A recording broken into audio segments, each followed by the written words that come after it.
Salut à tous et bienvenue dans Fantasy Ballers, le podcast qui vous parle de Fantasy NFL.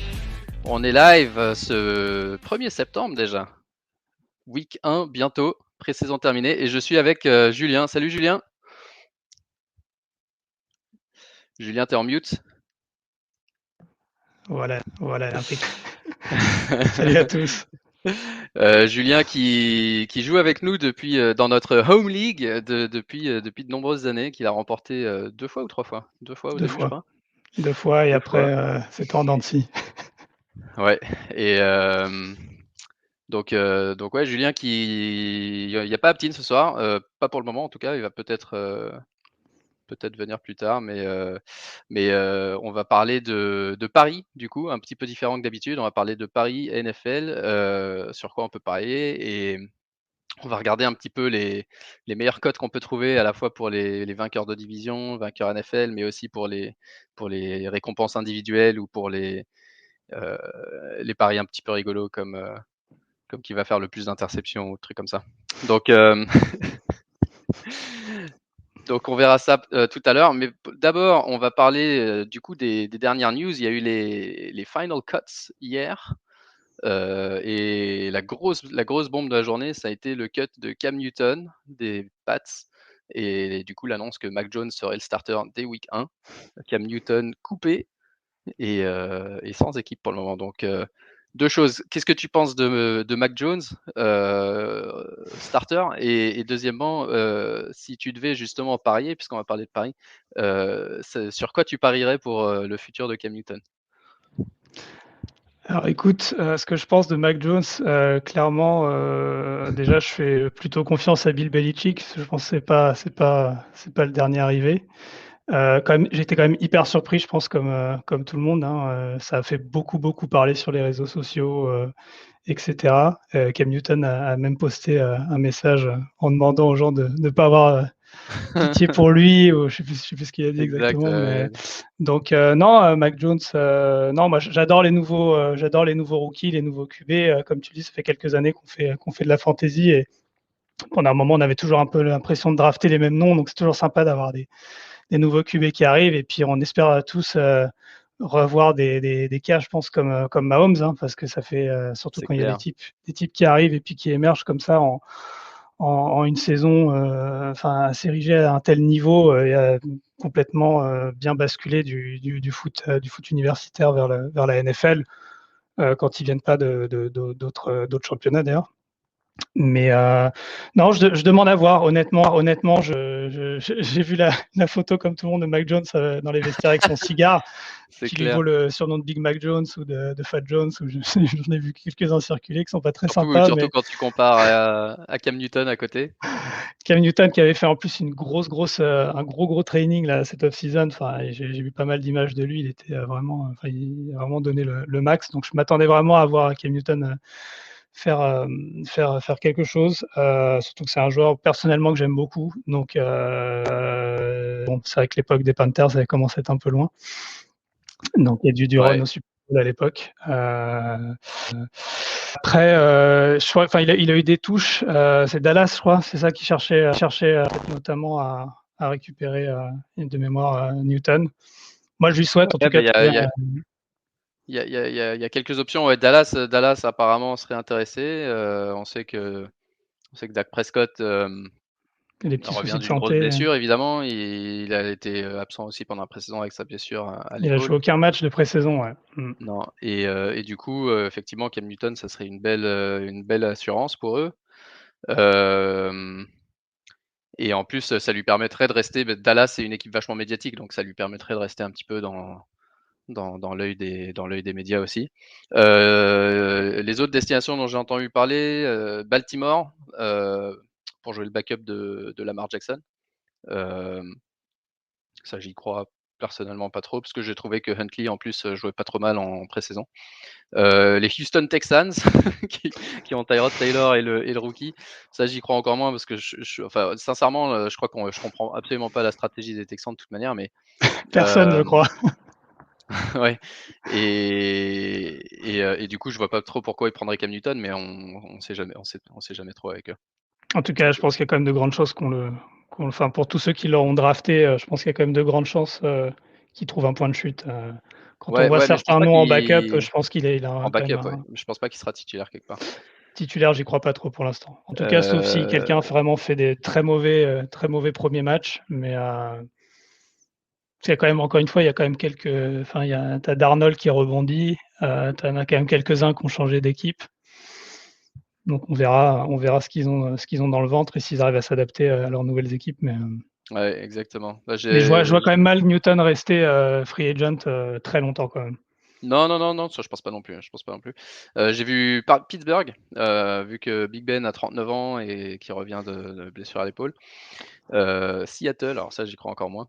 Non, Hem non plus. et la dernière, la Washington Football Team avec, les retrouvailles avec Ron Rivera. Mais Ron Rivera qui s'est empressé de dire que Fitzpatrick était le titulaire donc voilà quelques options, mais c'est sûr que ça va c'est une décision, c'est intelligent de la part des Pats parce qu'à la fois, s'ils ont effectivement décidé de passer à Mac Jones, d'abord les playbooks sont très différents parce que c'est deux joueurs très différents. Donc ça va être compliqué de s'en servir comme backup pur et deuxièmement, si jamais Mac Jones, faisait des mauvais matchs, hem, ça serait terrible d'avoir Cam Newton, enfin toutes les télés seraient là en train de filmer Cam Newton sur le banc, le mec, la star, hem et cetera et du coup, ça serait une distraction énorme et du coup, ils se disent: «Bon non, nous on passe à Mac Jones, du coup on élimine Cam Newton et en plus de ça tu le reverses à la NFL et tout le monde doit essayer de décider ce qu'ils font avec lui». Et Donc tu fais ça une va être belle intéressant. économie financière. Ouais, c'est clair. Will Grier a été pris sur le waiver par les Cowboys. Je pense pas que je pense pas que ça les empêche de faire une offre pour Newton, mais c'est intéressant aussi. Il était où lui? À Carolina, je crois? J'avoue que je m'y perds dans les backups QB. Donc ouais, Cam Newton, grosse nouvelle. Il y a eu quelques autres. Il y a John Brown qui a demandé à partir de lui-même, de Auckland. Hem, mais l'autre nouvelle, récente, c'est plutôt la blessure de Irv Smith, le tight end des Vikings, qui était un de nos favoris pour être un tight end que tu prends tard dans la draft, si tu as loupé Kelce, Waller, Kittle et cetera. Notre recommandation, c'était d'attendre le plus tard possible et de prendre Irv Smith, mais du coup, ça marche pas. Et ils ont recruté Chris Herndon, qui était un ancien favori du podcast, mais qui a jamais vraiment confirmé aux Jets. C'est Donc aux une Jets, hein, ouais, opportunité c'est ça. pour lui de rebondir. Ouais. On verra ce que ça donne. Sinon, dans les blessures, on va faire un rapide récap pour la week 1 et pour vos drafts si vous n'avez pas encore drafté. Dak Prescott, dont on parlait il y a 2 minutes, lui, pour le moment, il est QB 5 ou 6 dans les drafts. Je pense c'est sa place, il n'y a aucun risque à cet endroit-là. Il peut très bien faire mieux que ça. Il peut aussi faire un peu moins bien, mais du coup, c'est un bon petit discount pour lui et je pense que globalement, il n'y aura pas trop de problèmes. Euh, Tout le monde Joe attend de le Burrow, voir jouer, je pense. ouais, exactement, ouais, on attend de le Vraiment, voir pour jouer, se mais du coup, faire, en pour se faire QB, une QB religion 6 ou là-dessus, hein. 7, il y a pas vraiment de souci. Moi, je l'ai drafté, hein. Ouais. Joe Burrow qui est QB 13 actuellement, pareil, je pense que c'est une bonne place pour lui. Il a de l'upside, il a aussi quelques points d'interrogation. Donc, pour moi, c'est safe. Si les 12 premiers QB sont partis et qu'il vous reste Burrow, c'est un bon endroit. Je sais qu'en tout début de saison, en juin, juillet, il avait tendance à partir un peu plus tôt que ça, donc c'est pareil, c'est un bon discount. Hem, Trey Lance s'est fait une petite fracture au doigt, mais ça de toute façon, il devrait pas starter week 1 et ça sera pas très long à réparer, donc pas de souci à cet endroit-là.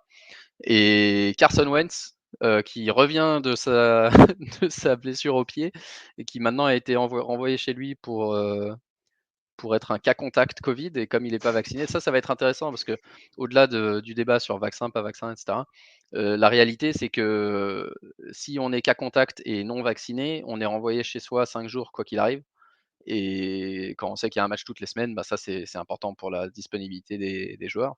Et, et du coup, on ne va pas jusqu'à vous recommander de regarder le statut vaccinal des mecs. D'ailleurs, c'est parfois difficile à savoir.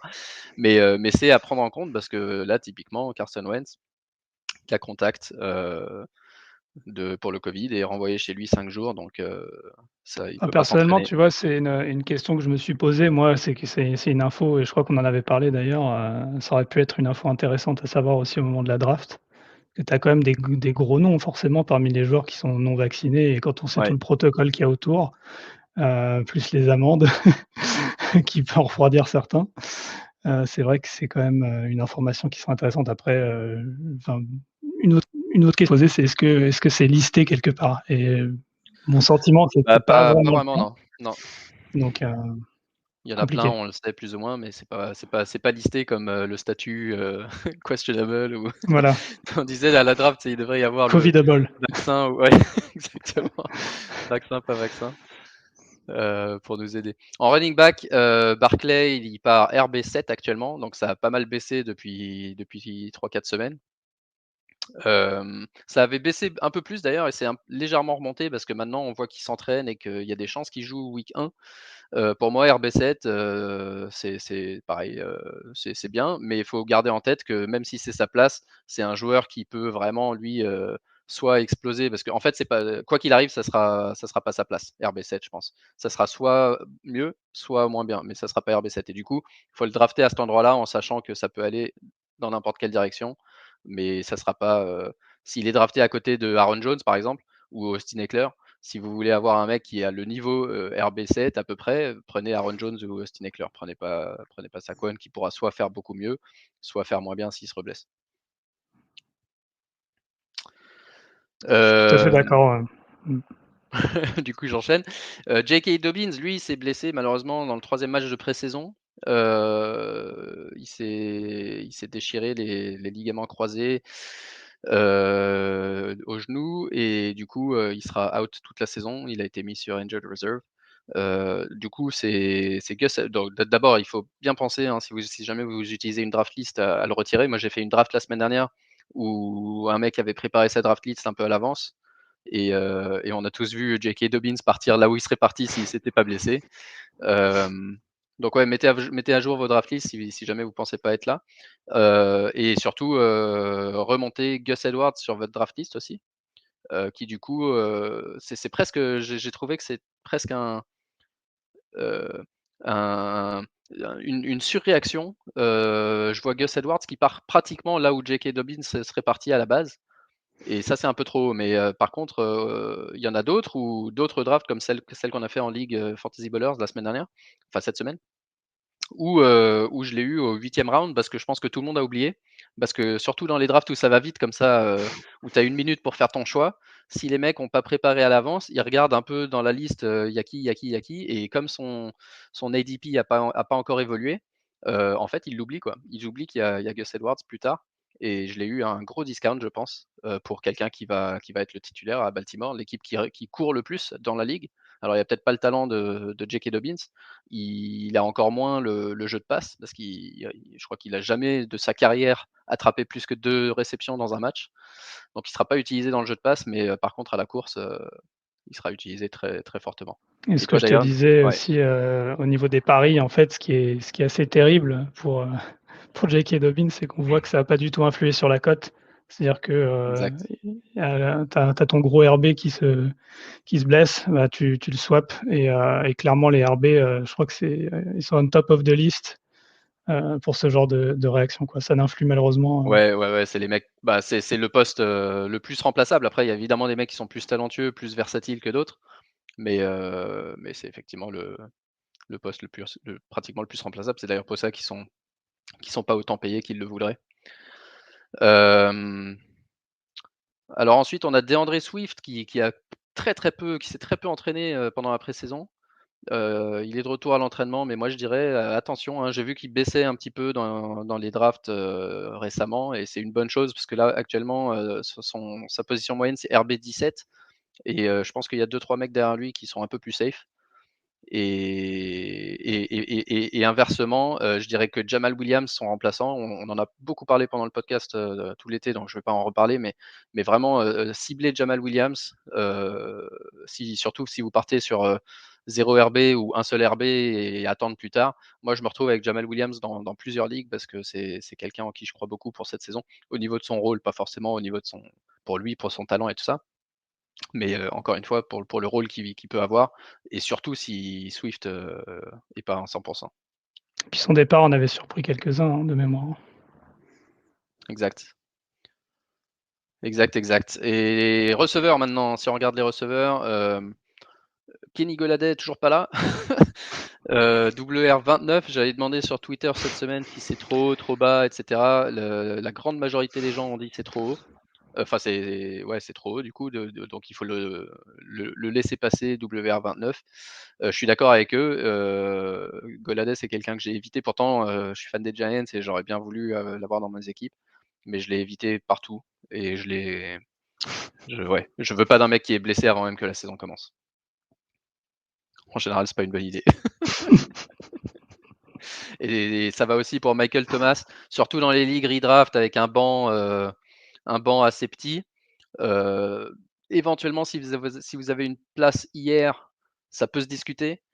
Mais Michael Thomas, je dirais, c'est tentant de le prendre parce que tu te dis, bah, s'il revient en novembre et tout, on a novembre-décembre pour le playoff run, etc. Par contre, il faut le porter dans son roster, sur son banc pendant 2 mois pour rien que pour savoir s'il sera là ou pas. Et surtout en début de saison.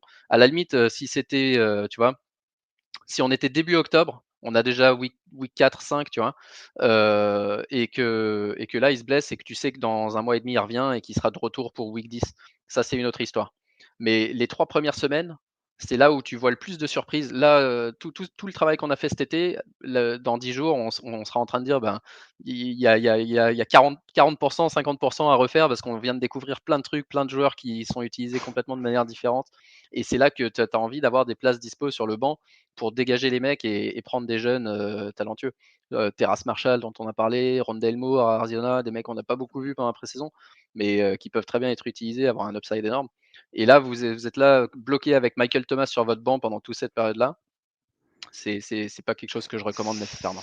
Ouais, c'est trop long. C'est franchement trop long et en plus, c'est des échéances qui sont annoncées, mais il y a pas non plus 100 de garantie donc enfin, on ne sait pas comment il jouera avec Winston. Enfin, je veux dire, tu vois, il y a quand même beaucoup de question mark et comme tu dis, ça bloque un roster spot, quand même Ouais, donc un à petit moins peu d'être trop. dans une ligue avec un banc important ou plusieurs postes injured reserve, perso, j'évite de le drafter à sa position actuelle, qui je crois est encore toujours WR32. Et autour de ça, il y a des mecs comme Il il y a part des mecs encore, c'est comme pas encore assez haut, mine de ouais, c'est rien. ça. Ouais. Il y a Beckham qui est pas loin. Et surtout derrière, il y a des mecs comme Curtis Samuel et Elijah Moore euh, qui sont plus intéressants et qui partent beaucoup plus tard que Michael Thomas. Même comment il s'appelle Corey Davis, il part derrière. Alors Et que puis pour même, moi, tu comment il s'appelle, le remplaçant aussi, le deuxième aux Falcons, Gage, Russell Gage, je crois. Russell Gage, ouais, qui Qui part est quand pas mal plus tard. même enfin, il suffit que le premier se blesse pour que tu te retrouves, enfin, tu vois? Ouais, avec le WR1 d'une Et équipe il est qui et il va est faire il beaucoup est de il est passes. assez bas, il part assez bas, donc tu te dis effectivement par rapport à des mecs comme ça vaut le Exactement. coup Et de Curtis tenter. Samuel, c'est pareil, blessé un peu toute l'intersaison. Le mec, on l'a pas vu, on l'a un peu oublié. Il fait une super saison dernière. Et là, à Washington, il y a personne d'autre qui peut jouer WR2. On sait qu'il y a Gibson derrière, il y a Terry McLaurin évidemment, il y a Logan Thomas en Titan, mais il y a pas de WR2. Donc ils vont Non. faire jouer qui? Ils vont faire jouer Curtis Samuel. Et Non et ça m'a choqué qu'il y ait enfin, il y a pas que chez eux, hein, d'ailleurs qu'il y a ce problème, hein, mais ouais, ça m'a un peu choqué et enfin, notamment au niveau de certains cuts, enfin, des choses comme ça où ouais. effectivement, tu Tu te dis, dis, bah, il y a pas grand monde «Waouh!» derrière, ouais. Pas grand monde enfin, derrière. c'est des noms vraiment, faut être très, très, très passionné pour connaître ces joueurs, quoi. Exactement. Voilà, je crois que pour les blessures principales, c'est à peu près ça. Justin Jefferson qui s'était blessé cet été, on avait dit qu'il serait OK pour week 1, c'est confirmé. Il est déjà de retour à l'entraînement, donc il y a pas de souci. Et tous les autres, je crois que j'oublie personne. Poste de Titan, on a dit Irv Smith. Si, surveiller Evan Engram, qui s'est blessé au dernier match de pré-saison. Evan Engram, une autre cible, hein, pour ceux qui attendent le plus tard possible au poste de Titan. qui du coup, je dirais, évitez-le là, actuellement, tant qu'on n'a pas les résultats des tests, parce qu'il pourrait rater plusieurs semaines potentiellement. Voilà, voilà. Du coup, on va parler paris sportif aujourd'hui. Je regarde juste si j'ai des news d'Aptin. Non, pas de news d'Aptin. Alors, on va parler paris sportif avec Julien. Toi, tu es un parieur depuis quelques années, tu aimes bien parier, donc raconte-nous un peu tes expériences. Exactement. Alors comme beaucoup, enfin, j'ai commencé sur je pense, des sports un peu plus traditionnels en Europe, on va dire. Mais c'est vrai que, enfin, on a eu l'occasion d'en parler, mais je trouve que souvent, à peu près chaque week, tu as quand même quelques matchs où il y a quand même peu de suspense donc si tu paries simplement sur le vainqueur et que tu boostes ta cote en combinant avec un ou deux autres matchs, personnellement, moi, ça m'a plutôt bien réussi. Ouais, Et tu vois, si dans le concret tout de suite, c'est vrai que là, week 1, on a quand même quelques matchs où on n'a pas d'immenses doutes sur le papier, en tout cas, évidemment. Hein, j'ai pas de boule de cristal, mais c'est vrai qu'on a quand même, il y a quand même peu de place au suspense et on va, enfin, tout simplement, par exemple, tu vois, si tu combines Tampa vainqueur à Dallas, on sait que Dallas, il y a quand même, enfin, c'est une belle équipe sur le papier, mais il y a quand même pas mal d'incertitudes. Si tu combines, par exemple, donc la victoire de Tampa avec alors attends, alors évidemment Kansas City. Moi, même si bon, enfin, je pense que les Browns se sont bien améliorés, mais bon, Kansas City, ils ont l'air d'être quand même.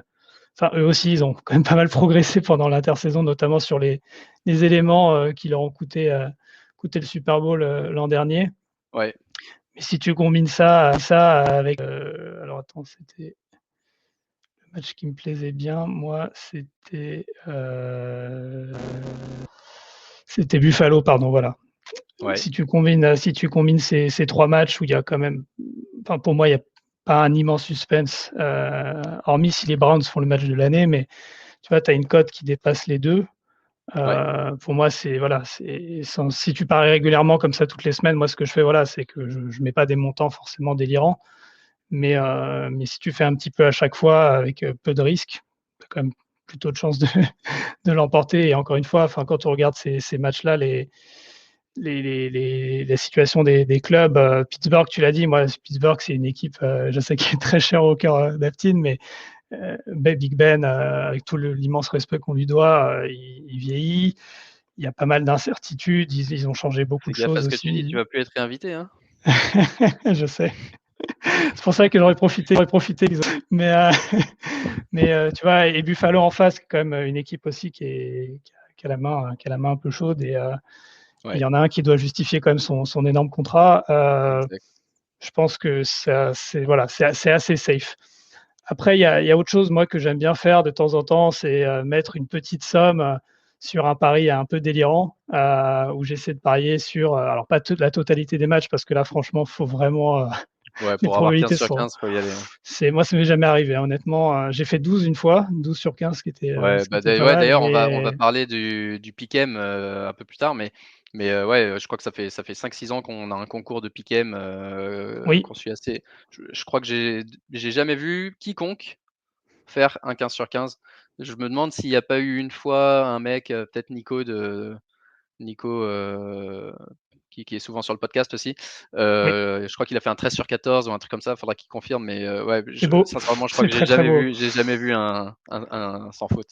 C'est C'est très très, très compliqué. beau, mais tu vois, j'allais dire, même si tu mets 5 € là-dessus, tu as une cote, je sais pas moi, à 12, 13, bon, Ouais, voilà, hein, tout de suite, tu as un peu de return, donc c'est plutôt fun.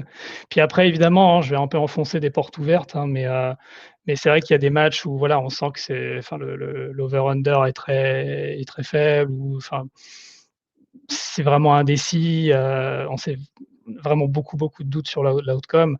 ouais, Fuir, franchement, de pas tenter le diable, parce que c'est vraiment le genre de moment où clairement on perd des sous, quoi.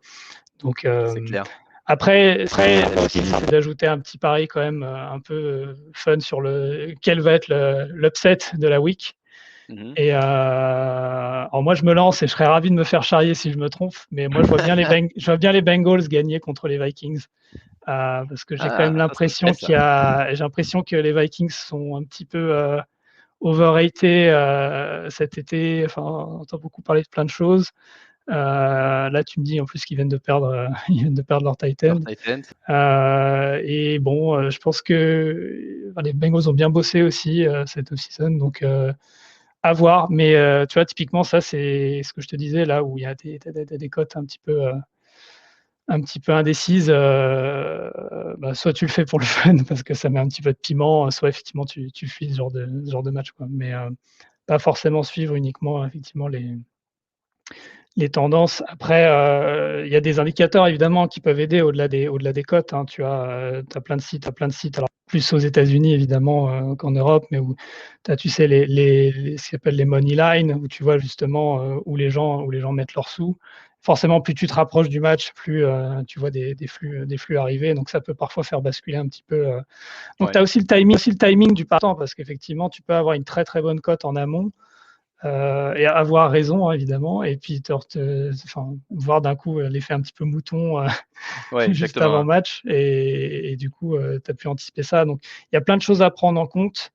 Là, typiquement, les premiers matchs ne sont pas encore tout de suite, mais voilà, enfin, il y a déjà des gens qui parient depuis un moment.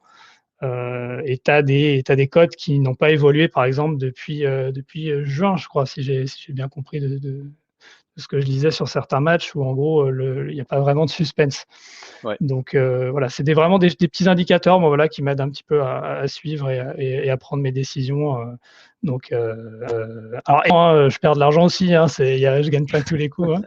Quand on voit que les meilleurs parieurs ont des taux de réussite, je crois, autour de ce que je voyais à Vegas, autour de 60%, ce qui est plutôt bien déjà, hein. 60%, c'est déjà excellent, ouais. Mais voilà, donc voilà, on peut pas forcément gagner à tous les coups, mais je pense qu'en ayant une approche un peu bon père de Méthodique. famille, Ouais. méthodique, on prend pas trop de risques, effectivement. Pour le coup, Non, c'est clair. Moi, ce que j'aime bien faire, c'est parier plus sur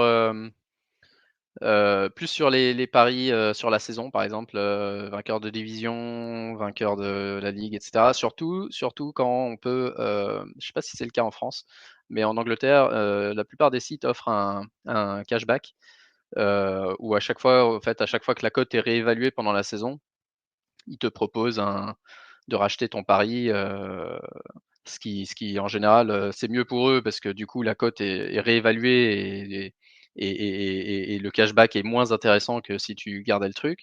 Mais, pour toi, ça peut être intéressant pour justement, hedger et ce que j'aime bien faire, c'est en début de saison regarder les équipes qui sont un peu populaires justement, c'est jamais les cow c'est jamais les Cowboys, alors en basket par exemple, c'était les Raptors l'année où ils ont gagné, ça m'a bien réussi parce que les Raptors, chaque année, je trouvais qu'ils étaient sous-évalués par rapport à leur qualité sur le terrain. Et c'est simplement parce qu'il y a moins de fans. Et du coup, tu prends un pari sur les Raptors ou sur les Sixers et arrivé en février, quand les mecs sont en tête de leur conférence, là, tu peux regarder si ça vaut le coup de racheter ton pari, d'encaisser la moitié du gain. Parfois, si tu t'y prends suffisamment tôt à l'avance au début de la saison, ça peut être intéressant. Ou alors, il me semble tu le que ça gardes jusqu'à commence la à se mort. faire, mais ou alors tu le gardes jusqu'à ce qu'ils t'appellent pour te le racheter, mais Ouais, exactement, ouais. Hem, donc du coup, si on regarde un petit peu ce qu'il y a là actuellement, mmh, hem, moi je sais pas ce que toi tu utilises, mais moi j'ai, Unibet ici. Alors si on regarde, pour ah, le Championship NFL, pour le Super Bowl, actuellement on a les Chiefs favoris, 5,75 et les Bucks 7,50. C'est les 2 favoris, pour un repeat évidemment du Super Bowl. Après tu as les Bills 12, Packers 13, Baltimore 15 et Rams et San Francisco 15. Est-ce qu'il y en a un là-dedans où tu te dis, «Ça m'intéresse» ou est-ce que toi tu irais piocher carrément plus loin pour justement, heu, pour justement prendre une value style, Chargers, style Patriots à 34, hem, qui pourrait faire la surprise ou les Colts à 34 aussi que personne n'y croit trop. Tu vois? Par exemple les Cowboys que je trouve nuls Et les Colts, que je trouve très bons, ils ont tous les deux une cote à 34. Ça, c'est Mmh. c'est typiquement le truc, c'est Ce que parce tu que les disais. fans sont tous sur les Cowboys, c'est parce qu'il y a Hard Knocks pendant l'été, c'est que les mecs ont des stars et tout le monde dit: «Vas-y, moi je vais Il y mettre a une un pièce effet sur les Hard Cowboys». Knocks apparemment, ouais, ouais. Ouais, il Il y y a a un un effet truc Hard là-dessus Knocks, ouais. assez dingue, ouais, ouais. Non, je pense que enfin, déjà, c'est des cotes qui sont plutôt pas mal, même, sur des grosses équipes, où on sent bien qu'on les verra dans le dernier carré, quoi. Enfin, je veux dire, tu vois? Que ce soit enfin, après, je pense les Chiefs, je sais pas, on verra. J'ai envie de les voir jouer, voir comment ils digèrent la victoire au Super Bowl. C'est vrai que leur Ouais, effectif a quasiment pas bougé de ce que j'ai compris, donc ça va rester un ogre. Est-ce que Brady va encore réussir à jouer au niveau auquel il joue? On le souhaite, hein, parce que c'est quand même phénoménal. Il y a pas de enfin, on pourra en parler longtemps, mais il y en a ouais, déjà beaucoup qui en ont parlé longtemps. Non, moi je pense que j'irai chercher une de ces équipes comme ça, quitte à mettre un petit peu plus sur le pari. J'ai rien contre les Colts, mais tu vois, ou alors tu mets 1 € pour tu veux pas rigoler, Carson Wentz au mais Super Bowl? mais Heu, non, je fais partie de Carson Wentz, mais non, non, effectivement, je pense que Les Saints, ils avec une bonne défense, Winston qui revient aux affaires, non? Tu les vois moi, pas, je suis un fan des Saints, comme tu sais, donc j'aimerais beaucoup. J'aurais vraiment aimé, voir Drew, regagner une fois, mais bon, c'est mort, hein. Donc non, non, je suis pas forcément un gros fan, voilà, des paris comme ça sur une saison longue. Ça a un côté un peu moins actif aussi, tu vois? Ou alors faut vraiment combiner, avoir une approche un peu hybride et voilà, jouer un petit peu toutes les semaines comme moi je préfère faire parce que c'est plus fun, ou tu vois, jouer, quel joueur va marquer un TD ou des choses comme ça, parce que là aussi tu as ouais, des ouais, ouais. clients où quand même en général, tu as des, bon, alors après il faut que les cotes suivent, hein, évidemment, hein. Je pense qu'en dessous d'une certaine cote, ça sert à rien clairement. Honnêtement, le risque il est élevé et puis, le reward est tellement faible qu'à un moment donné, si c'est pour gagner, 2 € Non, c'est en clair. pariant sur Tyreek Hill qui met un En TD, mettant 1,95, voilà, c'est oui, ouais, c'est souvent moins, je pense d'ailleurs, mais c'est vrai que voilà, c'est après voilà, comme je t'ai dit, tu peux toujours prendre un petit pari ball sur une équipe qui te tient à cœur, mettre une somme au besoin et puis voilà, pour ouais, moi rigoler. Puis bon, je 5 € sur 34 fois la mise, ouais, bah, c'est c'est surtout, je te honnête. dis, pour moi ces paris-là, c'est pas, ça dépend vraiment des règles, du site sur lequel vous pariez, mais moi j'aime bien ces paris-là parce qu'en général, la cote finit par s'ajuster. Donc imagine les Saints, si tu penses qu'ils peuvent gagner 10 matchs cette année, finir deuxième de la division derrière Tampa, être en playoff, et cetera. D'ici là, il y a Mike Thomas qui revient, Winston joue bien, admettons, la défense, elle tient la route. La cote, elle sera plus à 34 à ce moment-là. Elle sera à 15 ou 17 et à ce moment-là, tu as déjà fait un profit. Donc en fait, c'est ça la question, parce que je pense pas que, aucune de ces équipes-là peuvent vraiment prétendre à gagner le Super Bowl, mais bien qu'en NFL, il y a plus de surprises qu'ailleurs. Mais c'est plus une question de trouver l'équipe sous-évaluée et attendre que le prix soit ajusté, là où tu penses que c'est correct pour eux. Effectivement, après dans ce que tu disais, dans les formats dont tu parlais là de cashback, dans ce cas-là, oui, effectivement. Après, c'est vrai que sur un pari sec, bon, Non, sur un pari sec, ouais, non, ça enfin moi j'y vais pas. c'est de l'argent jeté par la fenêtre. Non, je suis d'accord. Ouais, un petit peu, ouais. Alors, si on regarde un peu les récompenses individuelles du coup, Mmh. hem, Mike alors il y en Jones a pas mal. MVP?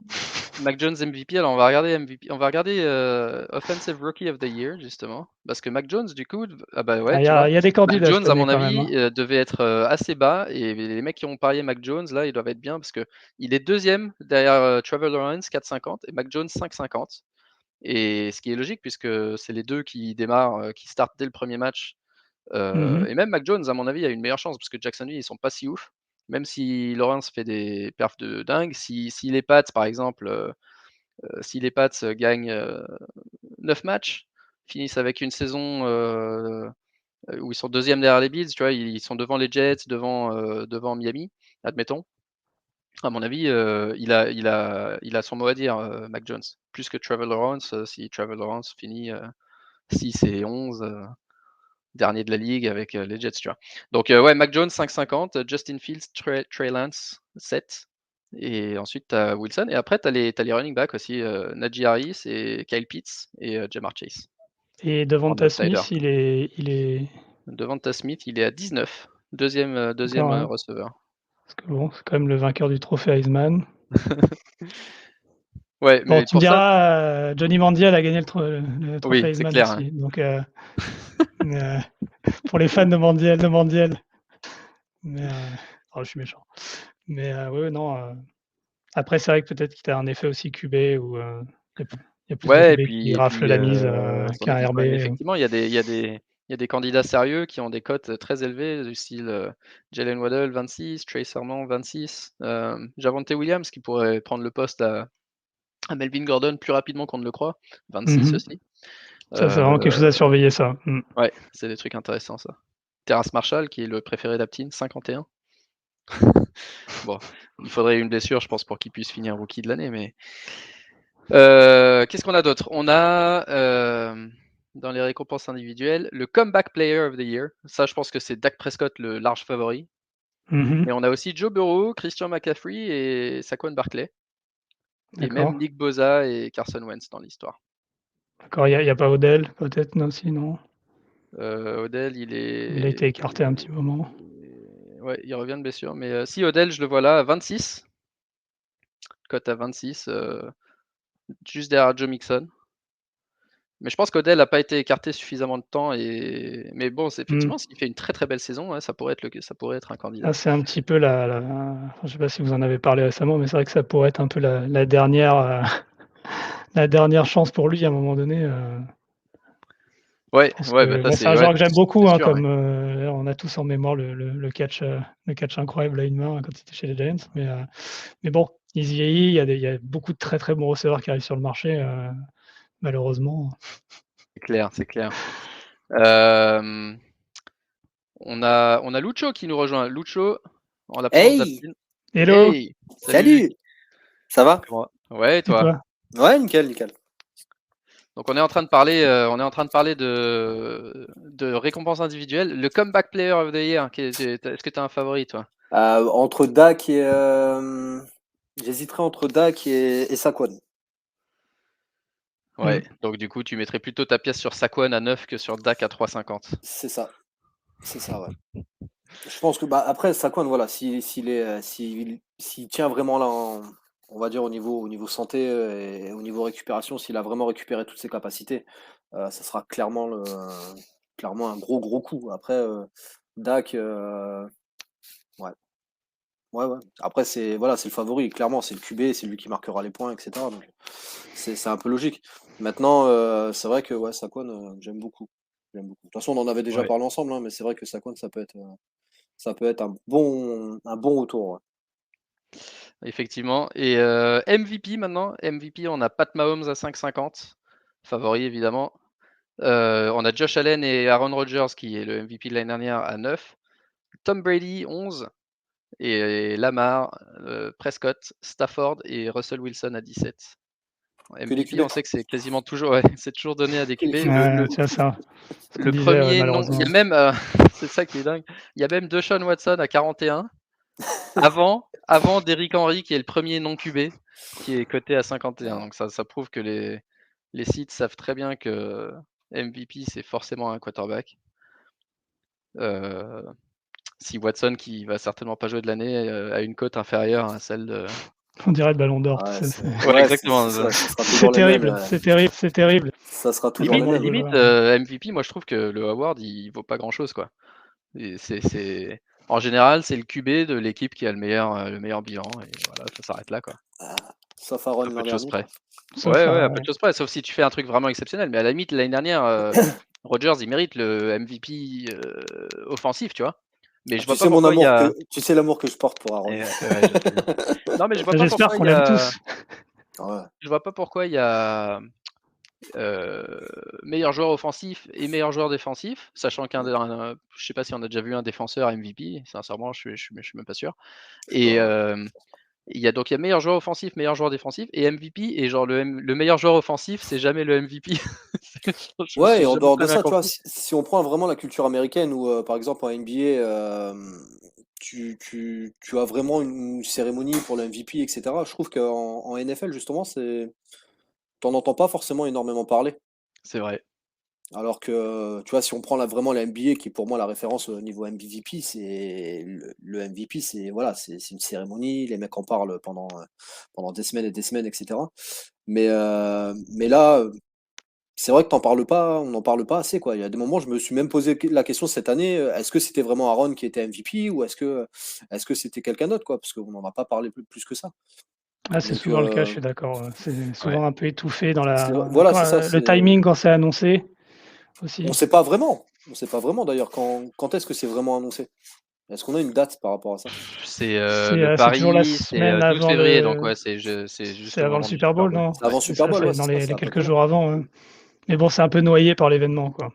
Ouais, c'est surtout ça. Bah, après, ce que je peux comprendre, mais c'est vrai qu'il y a pas la distinction que le joueur peut recevoir, par exemple, en NBA, quoi. En NBA, où tu vois, on parlait du Ballon d'Or, voilà, pareil. Où Oui, voilà, t'as ouais, ouais, vraiment exactement. t'as quelque chose de très instancié, très. Ouais.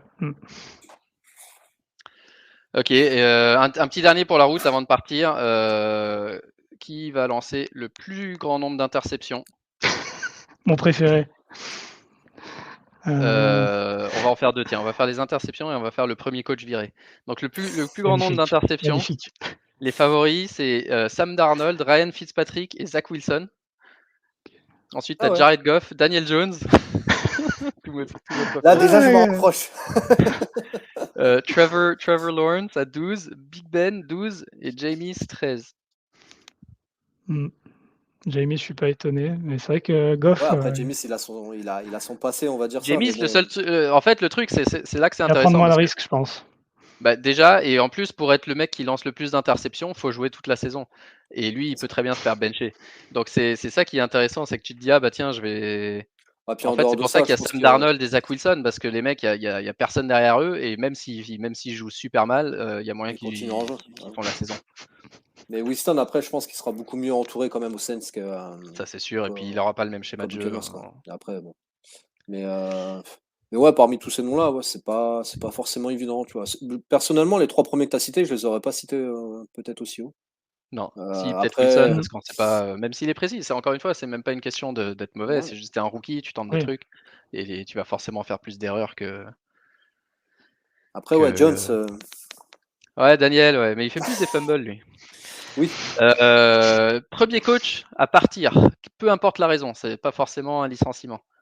Cliff Kingsbury, Mike McCarthy, Vic Fangio, Matt Nagy ou Zach Taylor. Zach Taylor, il est où déjà? Zach Taylor, il est à Cincinnati. Ah, moi, Nagy, ouais. Nagy, ça peut. Ouais, Matt Nagy, mais d'un autre côté, il a le rookie, mais je me dis que s'il met trop de temps à le faire jouer et que les Bears font de la merde et que il C'est y a un moyen hot que Matt seat Nagy soit à un hot seat, ouais. Chicago, quand même un peu Ouais. tendu. Après, t'as le coach des Titans aussi, mais. Non, pas des Titans, j'ai des bêtises. Des Jaguars. Ouais, alors lui, il est pas noté parce que je pense qu'il vient d'arriver. Et Ouais. Puis il y a des rumeurs de mauvaise ambiance déjà, apparemment, là-bas. ouais, Ouais, Urban puis Meyer, sur ouais. la Assez pré-saison, surpris, mais.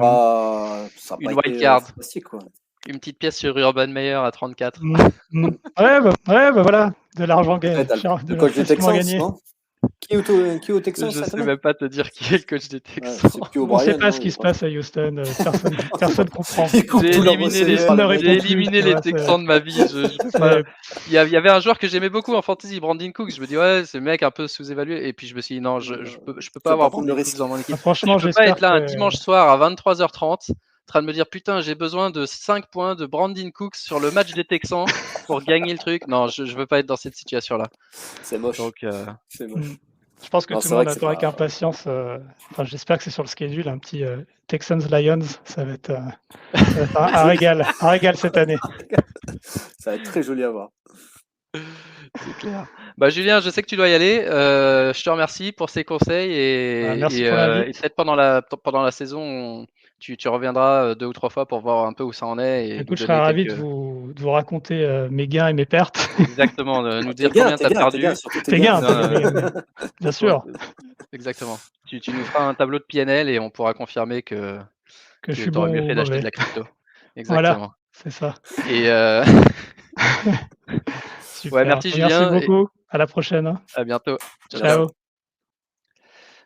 Et donc, Lucho, nous, on va continuer un peu sur la même longueur d'onde, hein. On n'a pas trop de fantaisie aujourd'hui parce que c'est la fin de la pré-saison et la saison régulière est encore un peu loin, mais on va parler du concours Pick-'Em Ouais, qu'on a fait les 2-3 dernières années.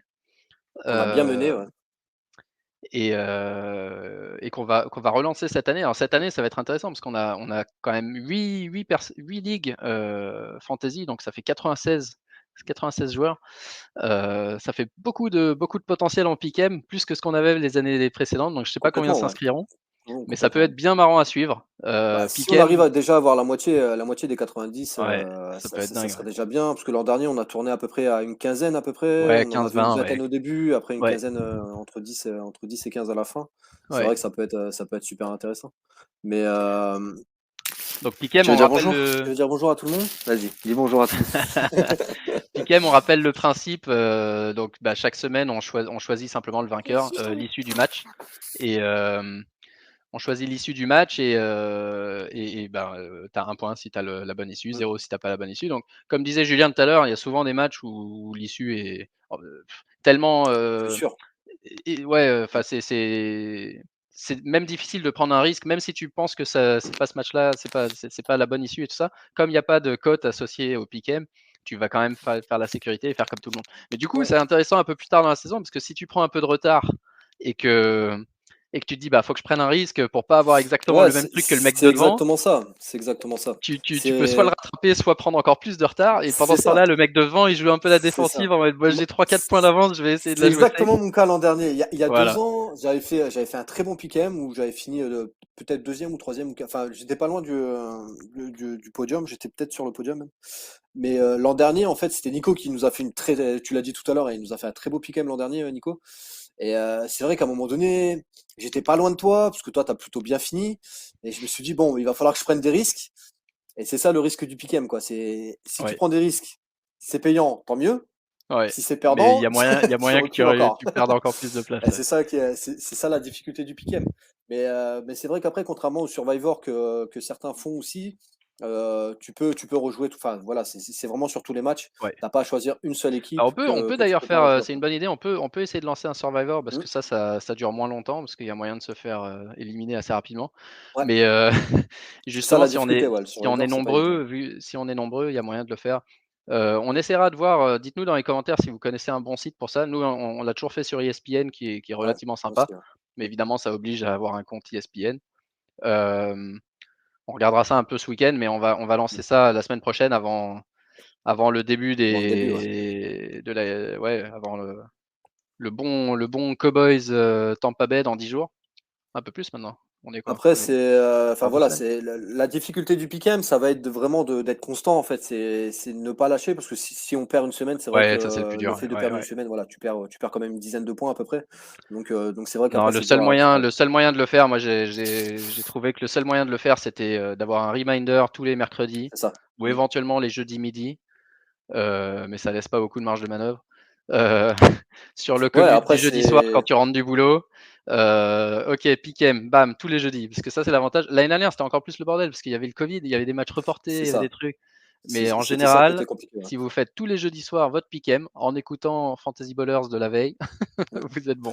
C'est ça, enfin moi je sais que bah, comme on parlait quand même ensemble, donc c'est vrai que j'ai essayé de pas oublier ça, mais je sais plus, il y a une année où j'avais loupé une semaine par exemple et ouais, Ouais et après j'avais ça te perdu bousille. une dizaine de points alors que Ouais, ça te bousille, ouais. c'est enfin voilà, faut vraiment être constant, vraiment suivre.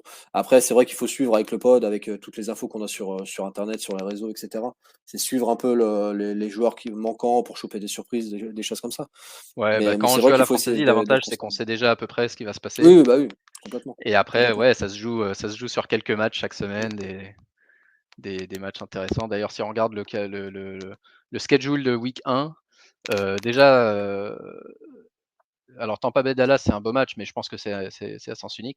Mais il y a des matchs genre du style Seattle Indianapolis, Mmh. Chargers Washington, ça ouais, c'est des matchs, je Ah, sais le pas trop, Panthers Jets, c'est pareil, il Panthers est Jets, ouais, je sais pas du tout ça qui mettre, ouais. ça va pas être évident. Le Colts Seahawks, bon, il y a avantage pour Seattle, je pense, mais enfin, il y a quand même quelques matchs où ça va Green être Bay un petit peu serré, ouais. Green Bay, contre les Saints, on sait pas où ça va se jouer d'ailleurs. Mmh. Si, si, ils ont annoncé, c'est, à Jacksonville. Ah, donc les Saints, ils relocalisent à Ouais. Jacksonville pour Ils ce sont match-là localisés ou là-bas. pour tous Ouais. les matchs Alors pour jusqu'à ce nouvel an? match-là, c'est sûr. Ça a Ouais, été annoncé tout à l'heure sur Twitter. d'accord. Maintenant, je peux pas te dire si c'est sur la durée ou pas. En tout cas, ils jouent sur le terrain des Jaguars. C'est sûr et certain pour la première OK. journée. Non, bah, il y a ouais, Pick'em là, première week 1 à mon avis, il y a déjà pas mal de surprises aussi. Ouais. Il y a Miami Patriots aussi, premier match de Mac Jones contre Tua, ça va être Ouais, marrant. contre tu vois, ouais. Ça va être pas mal Heu, ça. Non, après c'est vrai que la week-end déjà je pense qu'elle va faire des écarts un petit peu et puis après voilà, c'est surtout pas lâcher. C'est pas parce qu'on perd de 2 ou 3 points exact, ouais. C'est comme la que fantasy, il faut pas lâcher. C'est une course d'endurance, exactement c'est comme la ça, c'est ça. fantasy C'est surtout ne et pas même si lâcher on et a un puis peu de retard, voilà, ça peut se rattraper petit à petit, c'est quand même assez long. Là, cette saison, on va voir c'est quoi? C'est 17 semaines, c'est ça? bah, non 18 du coup, 18 18, oui, du ouais. coup du 18 Et donc alors ouais, peut-être faudra voir ce qu'on fait pour le Noël et Nouvel An parce que les autres années, à chaque fois, moi j'avais mon truc tous les jeudis, OK, vas-y, tous les jeudis je le fais. Puis chaque année à Noël, j'oublie. Je me normal, fais avoir sur la dernière semaine. normal. Non, après, faudra essayer, ouais, bah, avec le post déjà, c'est en parler au niveau du podcast et puis après faire des Ouais, rappels donc on fera sur le un channel petit qu'on a et topo vite cetera. fait sur le podcast, on enverra des rappels sur, Sleeper et sur les réseaux On fera tout ouais, ça, ouais. hésitez surtout pas à rejoindre, notre groupe, Pick'em et éventuellement Survivor qu'on va créer, là dans les 10 jours qui viennent. Cool et ben, on a parlé un peu de fantasy au début donc, Mmh, est-ce que, toi bah, oui, tu es dans ma ligue. On va ouais, parler un petit peu de la ligue FB parce qu'on a fait déjà, mmh, 5 drafts sur les 8. Il y en a 2 encore ce soir, dans 1 heure là et 1 jeudi et alors ce qui est marrant, c'est qu'en fait, j'avais pas du tout fait attention quand j'ai fixé les dates. J'ai pas fait gaffe que c'était en plein dans les cuts et donc il y a 3 ligues, qui ont drafté, sans savoir que Cam Newton en pensant que Cam Newton ouais, serait chez les Pats ça starter. et le lendemain, 2 ligues qui ont drafté en sachant que Mac Jones était titulaire. Donc ça déjà, ça a foutu le bordel. Ça a foutu le bordel, ouais. Mais ouais, globalement, donc toi, tu es dans ma ligue. Je pense on Mmh, a tous les 2 une bonne équipe. Toi, tu avais posté la tienne sur Twitter, n'hésitez pas à ouais, faire tout à fait, ouais. pareil avec Mmh. le hashtag et tu as eu des bons retours, hein. J'ai vu tout le monde dire: «Ah, Ouais, ça fait plaisir. tu vas les écraser». Ouais, alors les écraser peut-être pas parce que franchement, il y a plusieurs bonnes équipes là. La tienne est très costaud aussi. Il y a 3 ou 4 équipes qui vont être vraiment énervantes à jouer. Après, tout va dépendre des blessures, tout va dépendre de tout ça. Ça va être super dépendant. Après, je sais que j'ai pris Justin Fields. Enfin, j'espère qu'il va vite starter parce que sinon j'ai Ouais, Bridgewater bah, en QB2. je pense que Fields, ils le mettent juste à l'écart week 1 pour pas qu'il se fasse découper par, Ouais, les Rams et je serais pas surpris si week 2 il start. bah écoute, je croise les doigts. Donc ouais, fingers J'espère que crossed tu me pour toi. porteras chance. Mais non, au-delà de Justin Fields, moi je pense vraiment le coup pour toi, ça serait, parce qu'on parle tiens, on va parler de ça vite fait juste pour finir Mmh? parce qu'on en a pas énormément parlé. C'est, qu'est-ce qu'on fait du quelle est la stratégie pour le backup, QB? Excuse-moi, le backup running back Running back, ouais. et surtout cette année, je vois plein de gens, sur, Twitter qui disent: La stratégie que nous-mêmes on donne souvent, surtout, pas forcément le jour de la draft, mais surtout plus tard, c'est, d'avoir le backup de ton running Le back star. principal. Donc par Mmh. exemple, si tu as, Elliott, tu prends Tony Pollard. C'est ça. Si tu Kamara, tu prends Latavius Murray et cetera. Mmh. Et de plus en plus, je vois, surtout alors peut-être parce que c'est la draft et que c'est tôt dans la saison, des gens qui disent, l'inverse, qui disent: «Non, prends pas ce mec-là, mais prends, le backup de quelqu'un d'autre». Et le raisonnement, c'est, en fantasy, surtout dans les ligues à 12, en gros, tu as 11 mecs qui perdent, quoi. Tu as C'est 1 mec ça. qui gagne et tu as 11 mecs qui Mmh. perdent. Le mec qui finit 2e, 3e, ouais, peut-être l'année d'après, tu dis: «Ouais, j'ai été finaliste, machin». Au final, on s'en fout, tu as pas gagné, tu as pas gagné, c'est tout. Mmh. Et Petite je le sais dédicace parce pour que j'ai quelqu'un été peut-être? non, ouais, je me suis non, mais pour moi-même, aussi, parce que moi, j'ai été plus souvent finaliste que vainqueur Mmh mh. et et je sais que finalement, ouais, c'est plus frustrant qu'autre chose. Donc je dirais, effectivement, si ton but, c'est d'essayer de prendre des risques, au final, imaginons que tu as Dobbins et tu as Gus Edwards dans ton équipe, pour Ouais. prendre l'exemple. Mmh. Dobbins se casse le genou, tu te dis: «Bah, ouf, j'ai Edwards». Mais en fait, J'ai la Edwards. réalité, c'est que ton équipe, elle est plus faible que ce qu'elle était au début et que parce que Edwards est légèrement Mmh. inférieur, potentiellement, sur le papier en tout cas et que du coup, OK, elle est pas complètement foutue, mais elle est quand même moins bonne que ce qu'elle aurait été avec Dobbins et donc peut-être que tu vas pouvoir, survivre jusqu'à la 6e, 7e place ou au lieu de finir dans les 3 derniers, mais le résultat est le même. Alors que si tu as, par exemple, toi, tu as drafté, rappelle-moi ton premier running back. Aaron Jones. Aaron Jones. Mm. De mémoire, tu as un bon deuxième running back aussi? Alors j'ai 3 running backs titulaires. Alors attends, je regarde, hein, j'ai le téléphone aussi. J'ai Aaron Jones, après j'ai eu Mixon. Ça, je Exact, sais que Mixon. Alors, ça t'a partons fait un déjà peu sur ces 2-là. embêter. Voilà, Aaron Jones et Mixon. Et sur ton banc, je crois que tu as Alexander Mattison. J'ai Mattison sur le banc et Donc en plus j'ai Mike Davis.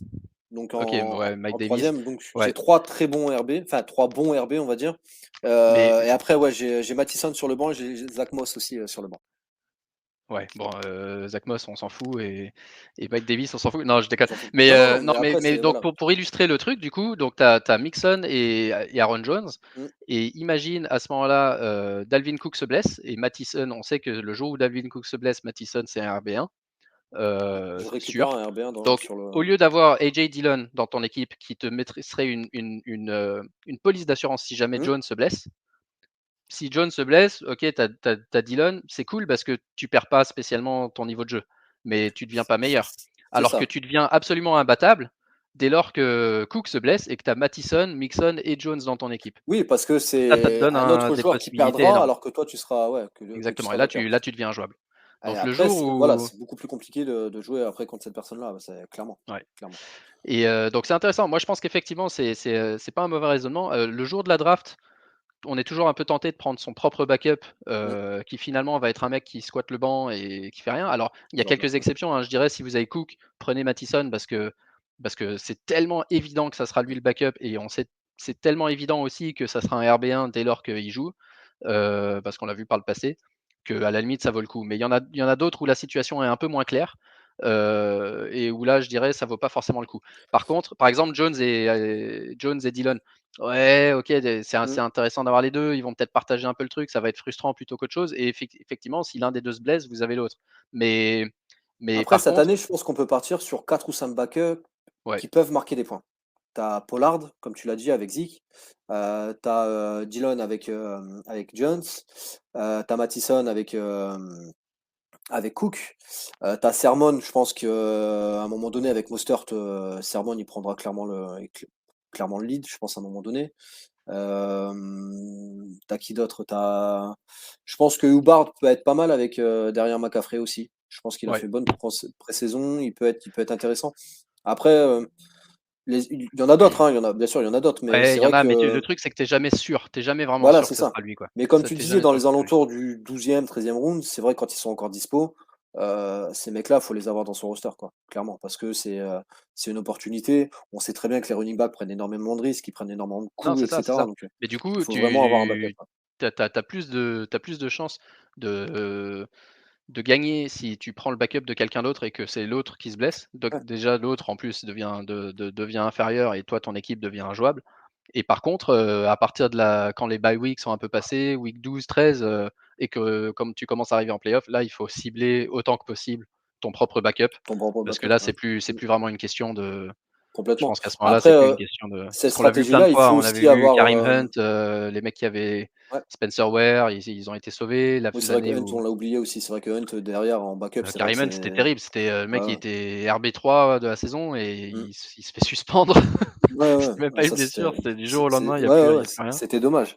Ouais, Mais c'est vrai qu'après, il faut quand même avoir des backups, c'est bien, mais il faut quand même avoir au moins un running back, voire 2 running back de bons, histoire de vraiment assurer sur les weeks sans bye. Après, c'est bien de les avoir au cas où, clairement. exact, exact. Donc là, on verra ce que ça va donner. Deux drafts ce soir, la dernière jeudi. Mais les Ils ont drafts l'avantage. sont bien équilibrés, je trouve. J'ai Ouais, c'est jeté pas mal. un petit coup Je d'œil vais. sur tout ce qu'on avait. C'est vrai que c'est équilibré, Il y c'est a eu quelques choix étonnants dans une draft. Alors, ce qui est marrant, c'est de voir les stratégies différentes et c'est justement de ça. voir que Moi, c'est ça que je ce que regarde en font fait, les c'est uns, je me dis: ça «Tiens». impacte les autres. Parce qu'il y en a où les mecs sont partis agressifs, QB Mmh. direct au premier round. Et là, celle-là, bah, tout le monde a été obligé de prendre QB parce que sinon, tu te retrouvais Bah, avec, après, ouais, c'est le rush avec QB. Wentz C'est et vrai qu'à un moment Darnold comme donné, tu es obligé. titulaires. Sachant qu'en jouant en Superflex, évidemment, on a vu quelques gens poser des questions. Pourquoi les C'est QB ça. au premier round, etc. Mmh. Il y en a d'autres où, par contre, non, au contraire, les QB partaient super tard. Et d'ailleurs, il y en a un hier qui a fait une belle draft, très belle draft, en prenant son premier QB au 9e round, je crois, et qui s'est retrouvé avec de mémoire, Mac Jones, je saurais plus vous dire, mais Mac Jones, Zach Wilson, je crois, et un troisième QB, peut-être Fitzpatrick. Donc des mecs, voilà, un bon duo parmi Mmh. ces trois-là, tout en ayant blindé 3 running backs, 3 receveurs, Ouais, voilà, un après tight c'est ça. et lui, il va donner du fil à retordre. Et ouais, il y a eu quelques choix étonnants. C'est vrai que la défense dans notre système de scoring, il y en a qui ont posé un peu la question, mais le but pour nous de cette ligue, c'est pas forcément de faire le truc le plus représentatif NFL machin. C'est que dans le podcast, on parle de QB, on parle de receveur, on parle de running back le plus souvent. On a voulu que la ligue reflète un peu ce dont on parle dans le podcast. Donc on a gardé une défense, on a dégagé le kicker, on a gardé une défense, mais forcément la défense, elle marque pas non plus énormément de points parce que je voulais pas que. Il y a une année, rappelle-toi, les Patriots, ils faisaient un pick 6 toutes les semaines. Les mecs, ils avaient Ils étaient montés à une 25 ou moyenne de 26 25 points, points, de ouais, exactement, 25 points à chaque fois. Tu es là toute la semaine à essayer de regarder, ok, alors attends, est-ce que je vais start Jamison Crowder ou est-ce que c'est je vais ça. start Corey Davis? Et au final, tu te fais déglinguer parce que le mec, il fait un pick 6 alors que toi, dans ton équipe, ta défense, le mec, il fait une interception et il se pose, et du Ah coup, ouais, ouais. c'est Ça, je l'offense suis qui marque. complètement Donc, du d'accord coup, avec on a toi. C'est voulu pour ça, minimiser un peu ça, et c'est vrai que avec les forcément, la kickers en ligue moins. est très axée offense. Euh, il en faut un peu pour tous les goûts, et il y en a plein. Il y a plein de ligues où il y a des défenseurs individuels, des défenses qui Mmh. marquent plus de points, etc. C'est pas le cas de la nôtre. Donc du coup, j'étais surpris hier de voir dans une des drafts 2 défenses partir dans les 5 premiers rounds.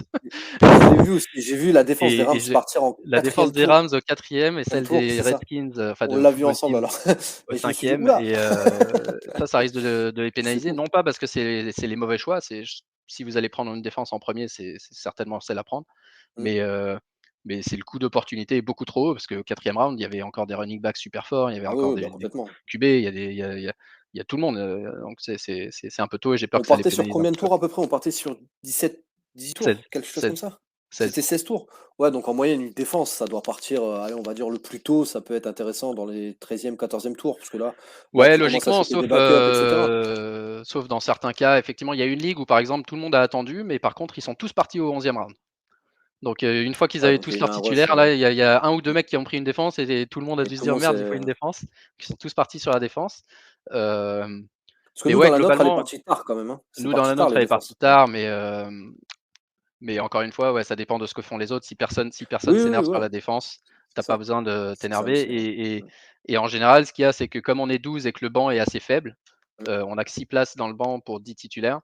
Ça, c'est voulu aussi, c'est pour éviter que les mecs se tâchent des défenses et des tight ends, des mecs comme ça sur leur banc, et que du coup, il y a pas mal de défenses disponibles sur les waivers, donc c'est assez facile de Après, semaine on va après faire la semaine, on stratégie réajuste. d'un mec que je connais bien en fantasy où c'est, ouais, la défense, je fais ça toutes les semaines. Bah, Je change exactement, toutes moi les je fais ça semaines. toute la semaine, et il y a 5 rookies dans la ligue cette année, je te garantis que je vais les cibler les mecs, hein.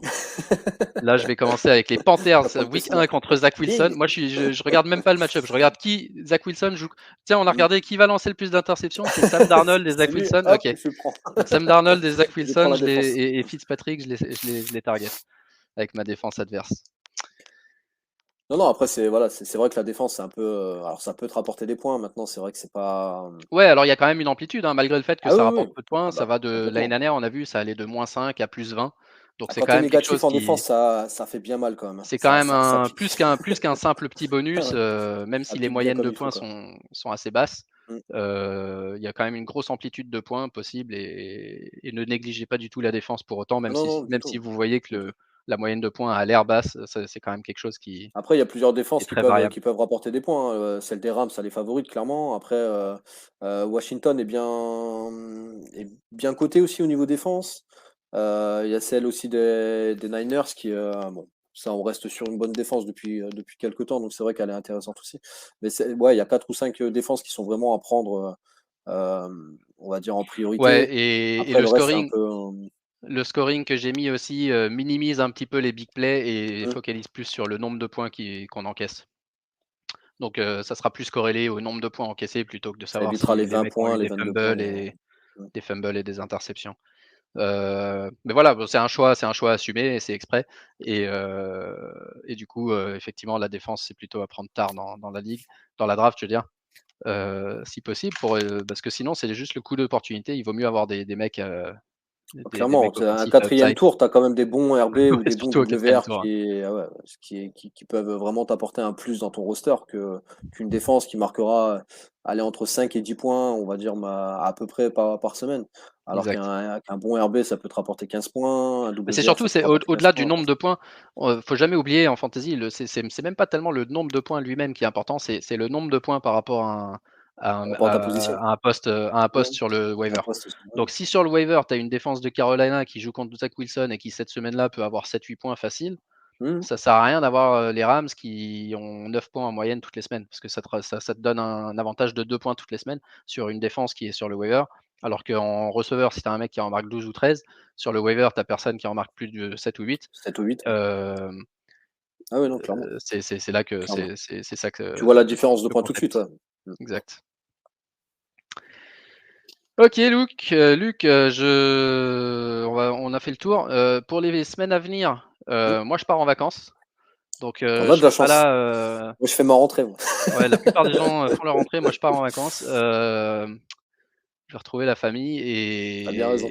et du coup, je serai pas là la semaine prochaine. Je vais voir si Aptine peut organiser un podcast quand même pour faire le preview de week 1 et de toute façon, on est sur Twitter, hein, @fantasyballers F. On est sur Facebook, on est sur Instagram, on est surtout sur Sleeper. Rejoignez le channel Sleeper Channel, ouais. sur lequel on poste toutes les news et les récaps de blessures et les Les trucs mises à importants jour, les rumeurs. et sur lequel tout le monde peut commenter, etc. Donc ça, c'est pratique d'avoir ça directement dans Sleeper. D'ailleurs, si vous vous abonnez à la chaîne, vous pouvez aussi choisir vos notifications et avoir des notifications en push, par exemple, quand il y a une grosse alerte du style, là, cette semaine, quand Cam Newton a été, hier, coupé, quand ouais. Cam Newton a été coupé. Comme ça, vous êtes sûr d'avoir toutes les dernières alertes les plus importantes directement dans l'appli Sleeper. Comme ça, vous pouvez réagir tout de suite. Ok, et ben sur ce, on vous souhaite une très soirée à bonne tout le monde. semaine sans NFL ce week-end.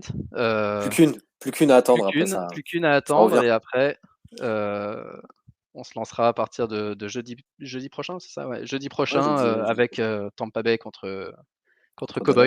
Dallas. Et les choses sérieuses pourront enfin commencer. La guerre commencera, c'est ça? Yes, exactement. Allez, on vous souhaite une très bonne soirée et on vous dit Bonne à soirée très tout le monde. bientôt. Ciao, Ciao, ciao. ciao.